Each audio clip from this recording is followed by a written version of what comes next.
So for this video, we will be discussing about we chose the topic Google. So it will be presented by me, Kenneth Arucan, Jesus Bienvenida, Angelbeth Jacinto, Michael De Luna, and Stephanie Nicolas. So first, we have the outline for this video, for this topic.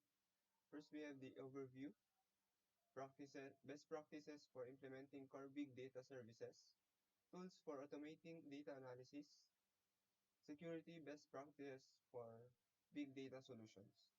So first we'll be discussing about the overview of the Google. So Google is an American multinational corporation specialized on internet-related services and web-based products such as search, communication, and statistical tools. So Google has become the most used search engine in the industry, showing highly innovative product and software engineering capabilities. Google has cultivated a culture of innovative. So for the history of the Google began in January 1996 as research project by Larry Page and Sergey Brin when they were both in PhD students at Stanford University in Stanford, California. So originally, the Google under the Stanford University website, the domain name for the Google was registered on September 15, 1997, and the company was incorporated on September 4, 1998. Year by year, Google expanded.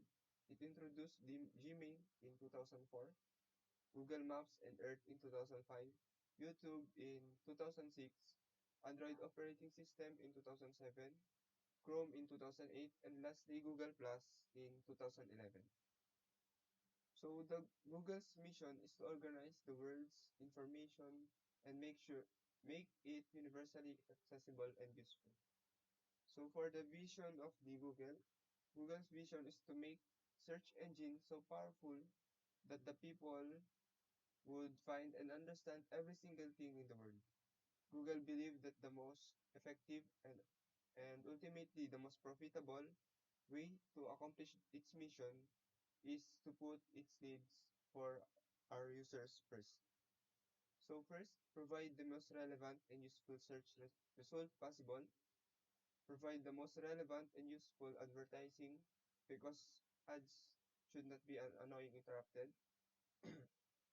We'll never stop working to improve utilizing the experience, search technologies, and area of information organizations.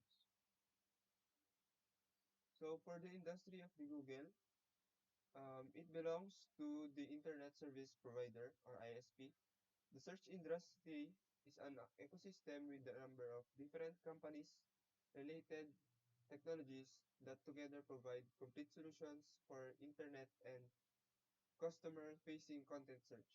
In fact, most search engines use very small technologies. They all have features that support customers across the broad range of requirements. But here are some the companies that we will feel are strong in field and who are in the major competitors of the Google, including the Amazons and etc. So for the next topic or the next slides, we'll be discussing the best practices. Um, Okay, this is the best practices for implementing core big data services according to our Google topic. Next. The 5 best practices listed below will ensure your big data implementation achieves improved business by keeping risk away. Best practices for implementing big data. First, know what you know with big data. According to this scenario, the biggest mistake made by business eager to adopt new technologies is that they fail to focus on relevant business outcomes and just look for areas where the new technology would fit. Second, ask the right question. Yes, of course. When you know what you want from your big data initiative, you will be more clear on the kind of data you want to collect and analyze. Asking questions that do not get to the core of your problems will end up wasting your time and resources to futile endeavors that do not achieve the desired business outcomes. Next.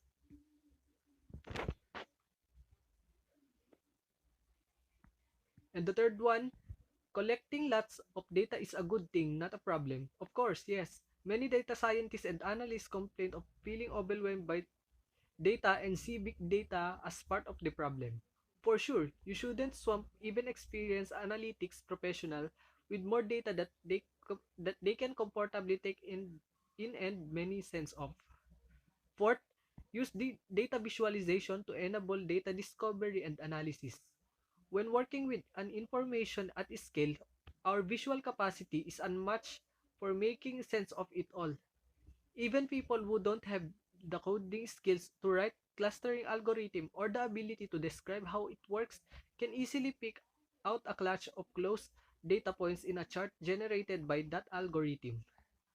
And those who may not be able to find outliers in a set of big data programmatically would find it is straightforward to spot few values and that just don't fit into the visual pattern they're seeing.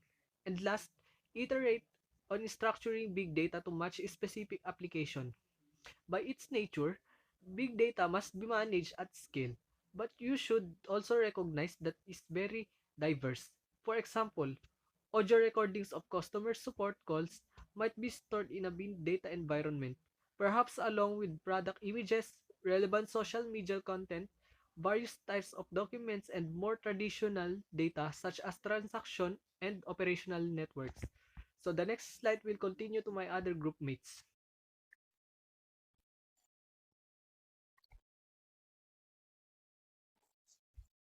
Good day, my name is Angelbeth Jacinto from BSCS 4A.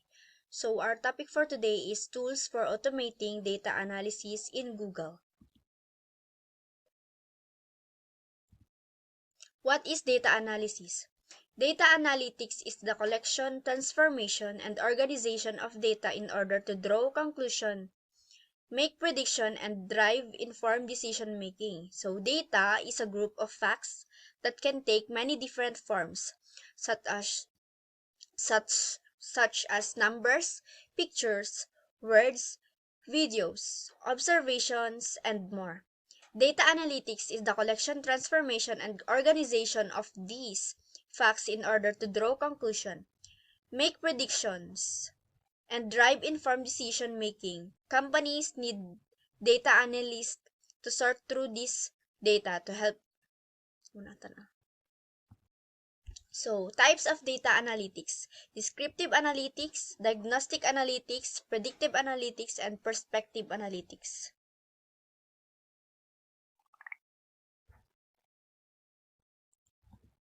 Okay, descriptive analytics. Descriptive analytics answers two questions: what has happened and what is happening right now. So, descriptive analytics, it identifies trends and patterns from historical and current data to develop key performance indicators, KPIs, and described outcomes to stakeholders. Descriptive analytics involves data collection, data processing, data analysis, and data visualization. Diagnostic analytics. Diagnostic analytics supplements basic descriptive analytics as it answers the why behind previous trends and outcomes. So, it takes the results of descriptive analytics and digs deeper to find the cause. The KPIs are further investigated to discover the reason behind why they got better or worse. This occurs in three steps. So, identifying anomalies in a metric or a particular market, and collecting data related to these anomalies, and last, using statistical techniques to uncover trends that explain these anomalies.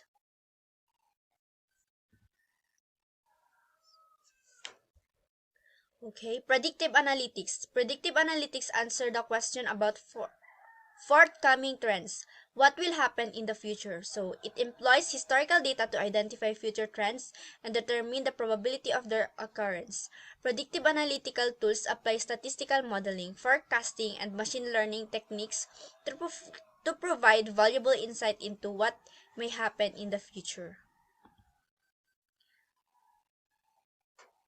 Prescriptive analytics. This is prescriptive analytics. Prescriptive analytics answers the questions about steps to be taken after obtaining the analysis. So this uses insights from predictive analytics so companies can make data-driven informed decisions. It also relies on machine learning strategies to find useful patterns in large data sets. Prescriptive analytics increase the likelihood of delivering desired outcomes.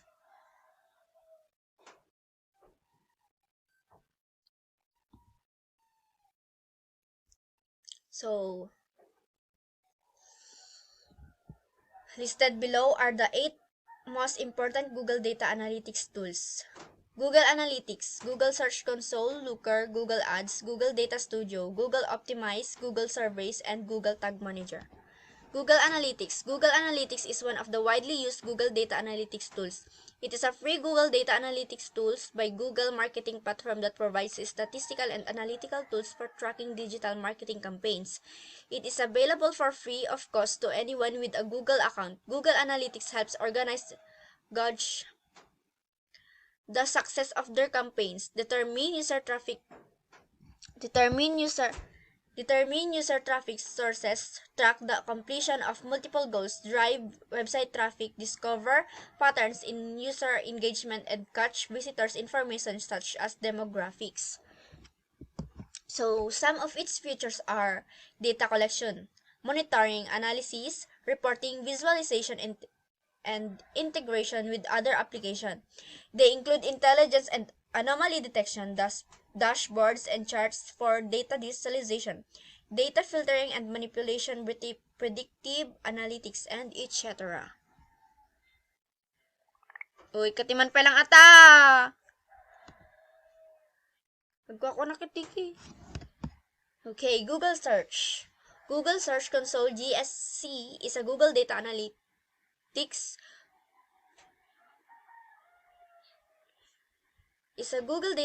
tool that aids, maintains, and helps to monitor and troubleshoot your website presence in Google search engine results. It also assists in diagnosing technical search engine optimization, SEO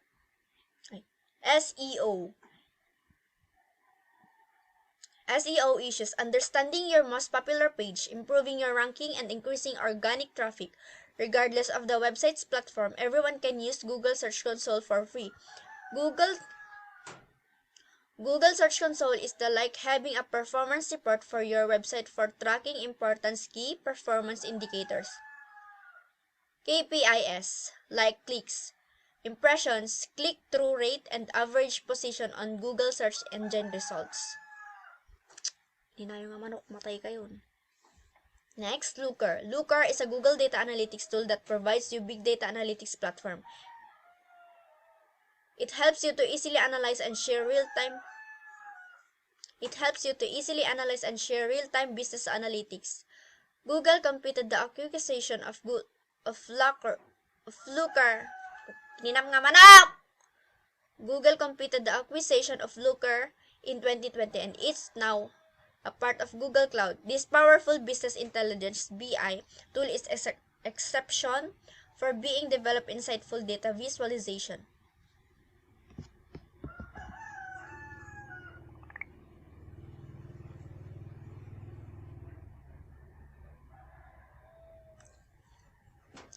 Looker simplifies and expedites the data finding process within organization by harnessing the power of SQL to find data rather than traditional data. Extraction methods. It has a user-friendly browser-based interface that facilitates collaborative and dynamic dashboards, customized visual schedule, and automated report distribution and custom parameters for alerts.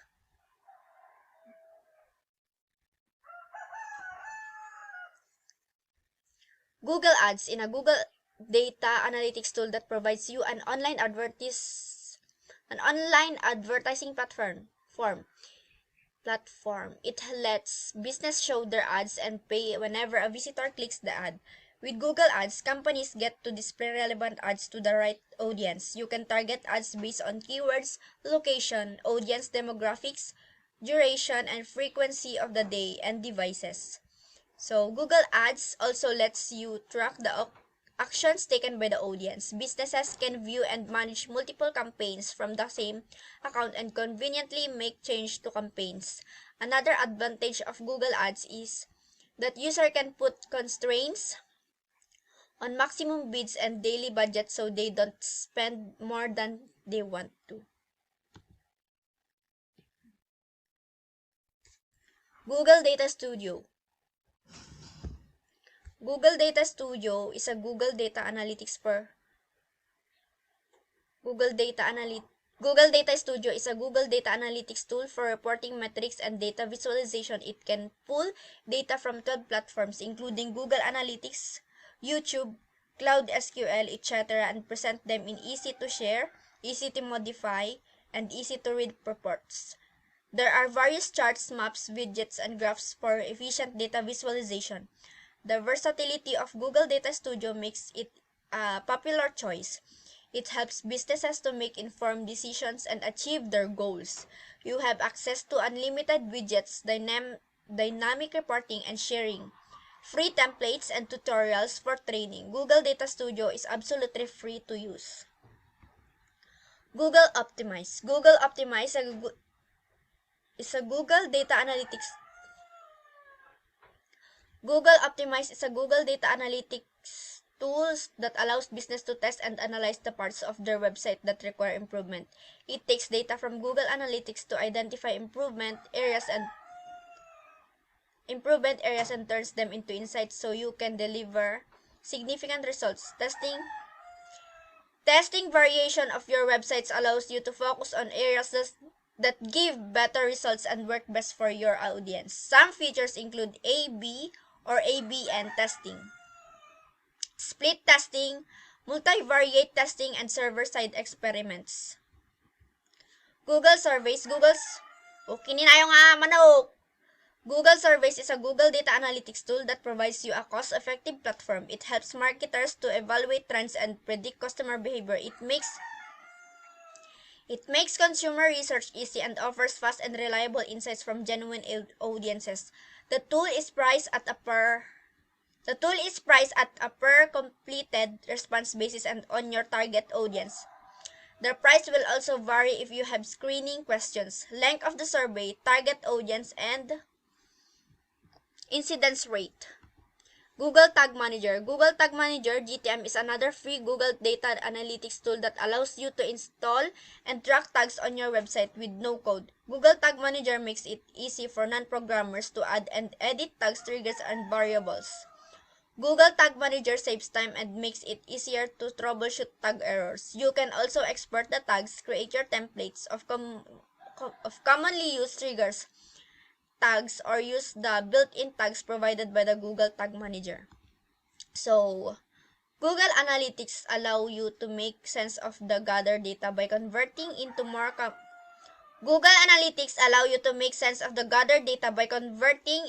comprehensive and appealing charts, graphs, and spreadsheets.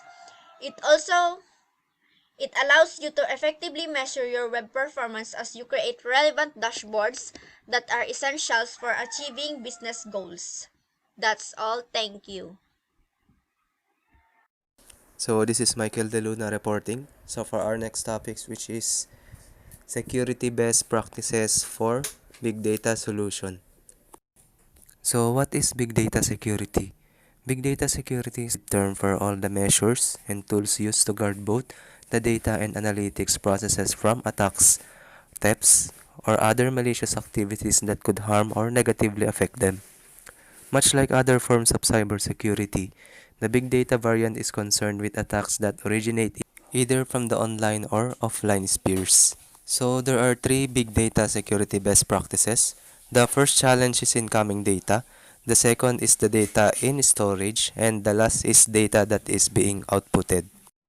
So incoming data means which could be intercepted or corrupted in transit.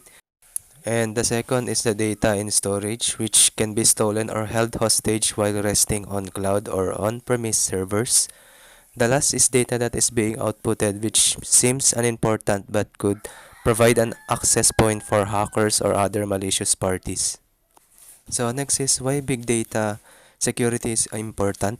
Today, almost every organization is thinking of adopting big data as they see the potential and utilizing the power of big data. So we need to make security essential as almost every enterprise that are using big data has some form of sensitive data which needs to be protected. Sensitive data can be the user's credit card details, banking details, passwords. Big data is not a small thing, and we can describe it in the context of size, as size is one of the main features of big data.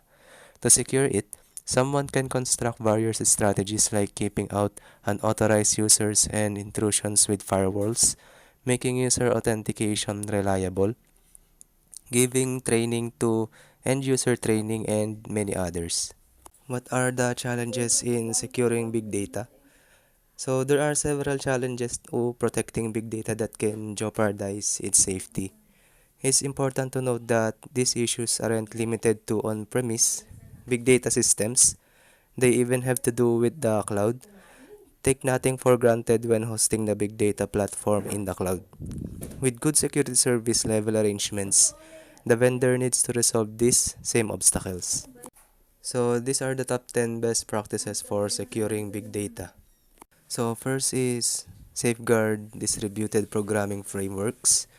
To begin, create trust by using methods like Kerberos authentication and ensuring that predefined security policies are followed. The data is then identified by decoupling all personal identifiable information or P2 from it, ensuring that personal privacy is not jeopardized. Then next is secure non-relational data. Non-relational databases such as NoSQL are common, but they're vulnerable to NoSQL injection attacks. By encrypting or hashing passwords and maintaining end-to-end encryption by using algorithms such as Advanced Encryption Standard or AES, RSA, or Safe Hash algorithm too. Then next is secure data storage and transaction logs. Storage control is a critical component of big data reliability. By using sign message digest to have a cryptographic identifier for each digital file or record and to use a technique known as a secure untrusted data repository (SUNDR) to detect unauthorized file modification by malicious server agents. Endpoint filtering and validation.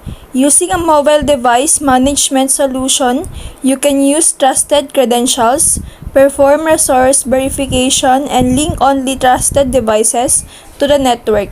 Using statistical similarity detection and outlier detection strategies, you can process malicious inputs while defending against civil attacks.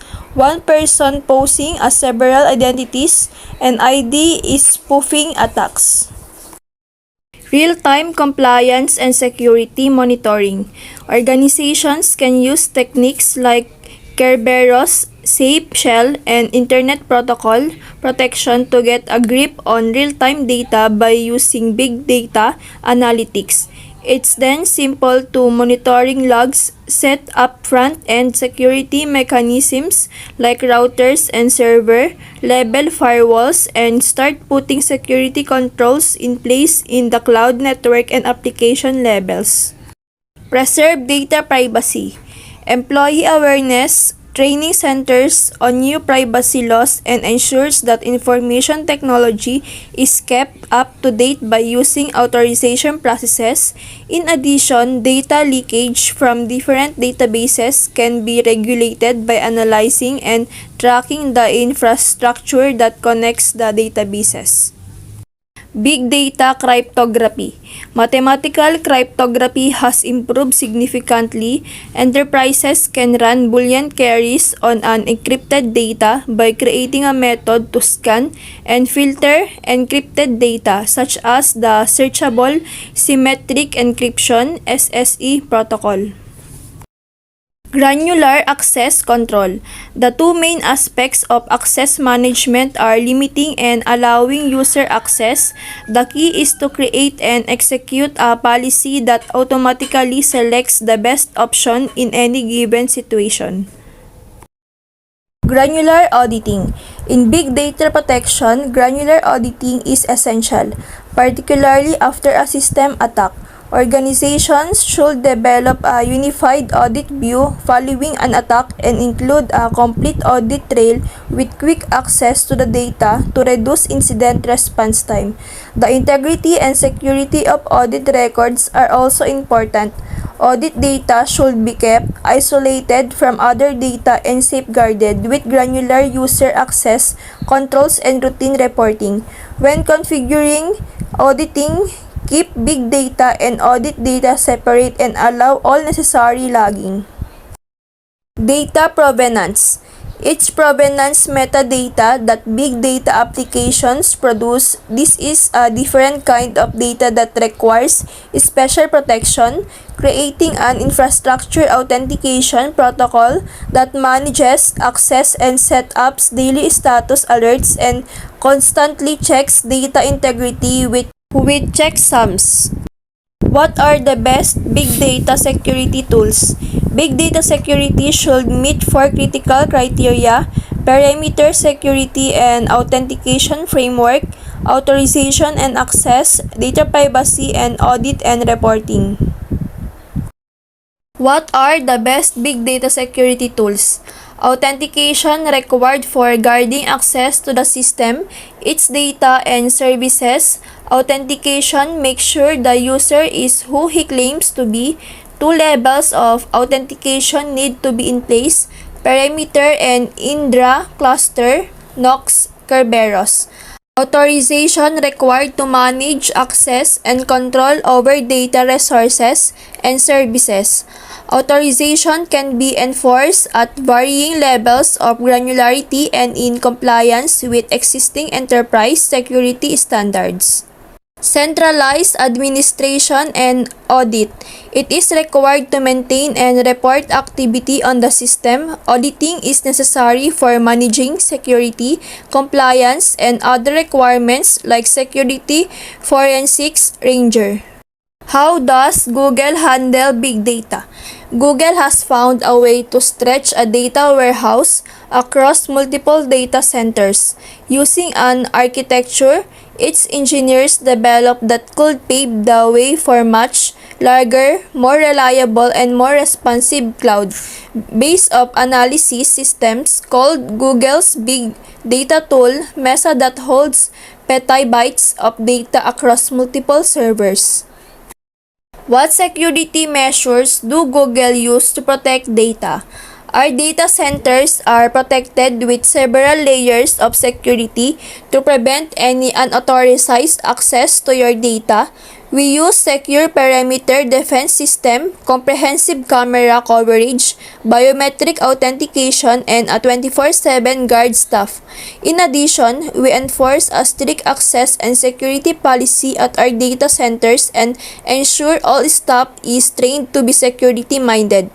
We also have local and regional security operations centers covering the entire data center fleet.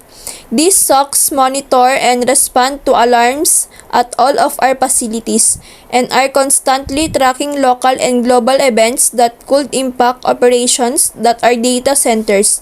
The security teams also run year-round testing to ensure that we are also prepared to respond to any situation. And along with routine testing, the team run a robust enterprise risk management program to proactively assess and mitigate any risk to the data centers.